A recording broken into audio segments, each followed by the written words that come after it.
Assalamualaikum warahmatullahi wabarakatuh. Sahabat El Lela Official. Di tengah ribut-ribut petugas haji 2026, ada satu istilah yang jarang dibedah serius, tapi justru jadi sumber masalah paling sensitif. Namanya penunjukan langsung. Istilah ini jarang disebut di depan kamera, tapi sering dipakai di belakang meja. Dan setiap kali muncul masalah, istilah ini mendadak menghilang, seolah-olah tidak pernah ada. Pertanyaannya sederhana, tapi berat. Penunjukan langsung ini jalur sah atau celah masalah? Sahabat semua, apa itu penunjukan langsung? Secara konsep, penunjukan langsung atau PL bukan hal ilegal. PL itu mekanisme penugasan non-reguler. Biasanya dipakai karena kebutuhan khusus, keahlian tertentu, kondisi mendesak, atau keterbatasan waktu. Dalam penyelenggaraan haji, PL biasanya dikaitkan dengan tenaga ahli, pendukung teknis, tim komunikasi, atau kebutuhan lapangan yang tidak bisa menunggu seleksi panjang. Sampai di sini, PL itu sah. Dan ini bukan cuma di Indonesia. Negara lain juga punya jalur serupa. Masalahnya bukan di istilahnya, masalahnya ada di cara pakainya. Di titik ini publik mulai bingung, karena yang terjadi di lapangan, ada orang dipanggil resmi, ikut tes kesehatan, ikut diklat, masuk barak, bahkan sudah diberi tugas. Artinya apa? Artinya itu bukan orang liar, bukan datang sendiri, bukan numpang. Tapi ketika muncul polemik, narasi berubah drastis, statusnya mendadak kabur. Alasannya tidak konsisten, dan istilah penunjukan tiba-tiba tidak pernah disebut. Disinilah kepercayaan publik mulai runtuh.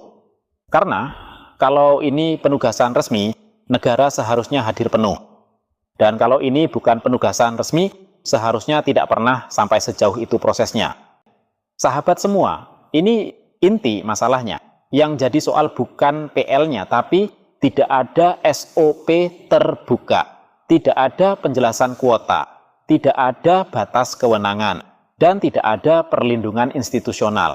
Publik tidak tahu siapa yang boleh menunjuk, sampai tahap mana PL berlaku, kapan bisa dibatalkan, dan siapa yang bertanggung jawab jika terjadi polemik. Akibatnya, PL berubah dari mekanisme darurat menjadi wilayah abu-abu, dipakai saat butuh, dilepas saat ribut. Dan yang paling dirugikan bukan institusi, tapi individu yang menjalankan tugas negara. Nah, disinilah muncul narasi yang berbahaya, yaitu nebeng haji. Disinilah istilah nebeng jadi masalah besar. Karena PL ditunjuk sistem, sedangkan nebeng adalah inisiatif pribadi. Ketika dua istilah ini dicampur, tanggung jawab sistem berpindah ke individu. Publik diarahkan untuk menyalahkan orang, bukan memperbaiki mekanisme. Padahal, kalau benar, ada penunjukan. Yang harus dievaluasi itu prosedurnya, bukan orangnya saja. Narasi nebeng ini berbahaya karena menutup diskusi struktural, mematikan evaluasi kebijakan, dan membuat masalah serupa bisa terulang lagi. Sahabat semua, publik sebenarnya bisa menerima pembatalan petugas, asal jelas. Contohnya, alasan kesehatan, alasan administrasi dilakukan di awal dan disampaikan terbuka. Masalah PL ini berbeda karena waktunya di tengah jalan. Alasannya tidak tunggal, narasinya berubah-ubah, dan tanggung jawabnya kabur. Itulah kenapa isu ini terasa lebih panas, meski secara jumlah tidak besar.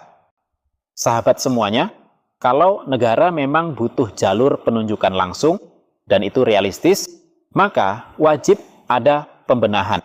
Pertama, SOP tertulis dan terbuka.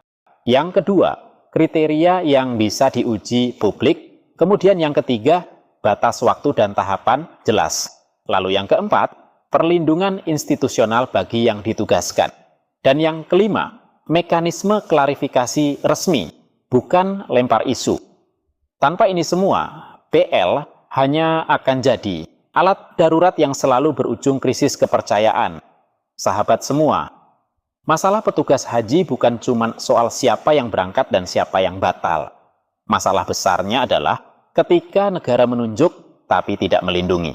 Ketika sistem berjalan tapi tanggung jawab kabur. PL itu bukan dosa, tapi PL tanpa transparansi adalah bom waktu. Dan kalau ini tidak dibenahi sekarang, isu yang sama akan terus berulang. Dengan nama berbeda, orang berbeda, tapi luka kepercayaan yang sama. Kalau sahabat semua setuju tata kelola haji harus beres dari hulu, jangan lupa like, share, dan subscribe El-Laila Official. Karena haji bukan soal viral, tapi soal amanah. Sampai jumpa di konten investigasi berikutnya. Wassalamualaikum warahmatullahi wabarakatuh.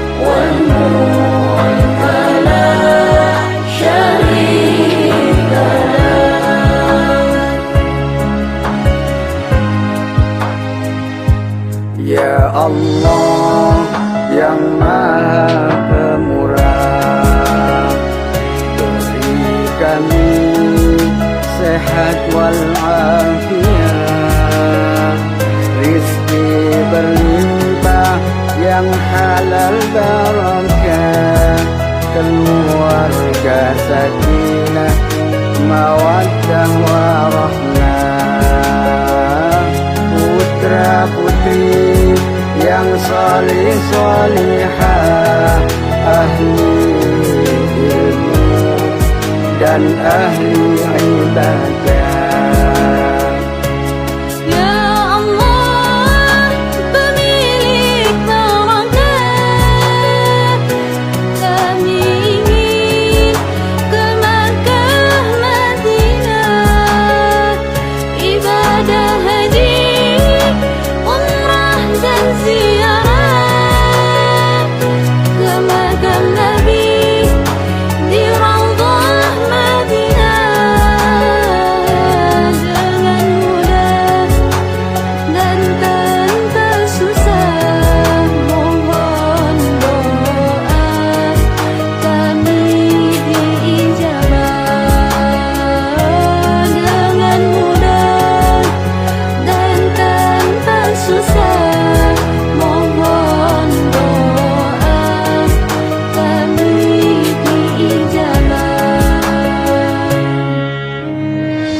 Allahumma salli ala sayyidina Muhammad salatan tuballighuna biha hajja baitikal haram wa ziyarata qabri nabiyyika alaihi afdalus salati wassalam fi lutfin wa afiyatin wa salamatin wa qulubil maram wa ala alihi wa sahbihi wa barik wa sallim.